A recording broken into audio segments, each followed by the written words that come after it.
The woman had been stranded on the deserted island for 10 days and 10 nights.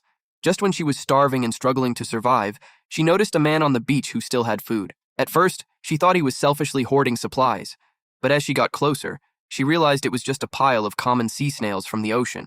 Mary immediately lost her appetite. Even when Jack kindly offered her some snail meat, she politely refused. Although Mary seemed a bit picky, she was the only woman on the island, and an attractive one at that. Wanting to impress her, Jack started gathering useful supplies from the beach. He then cut palm leaves with his knife, wove them together, and built a simple shelter. Thanks to Jack's efforts, Mary finally had a place to keep her safe from the wind and rain, and Jack naturally ended up living there with her. The next day, Jack took the goggles hanging from a wooden pole and headed into the ocean to catch some seafood to help Mary regain her strength. Before long, he managed to catch a lobster, but as he swam back to the surface, he spotted someone on the rocks. When Jack approached, he was shocked to discover that it was Mary's husband.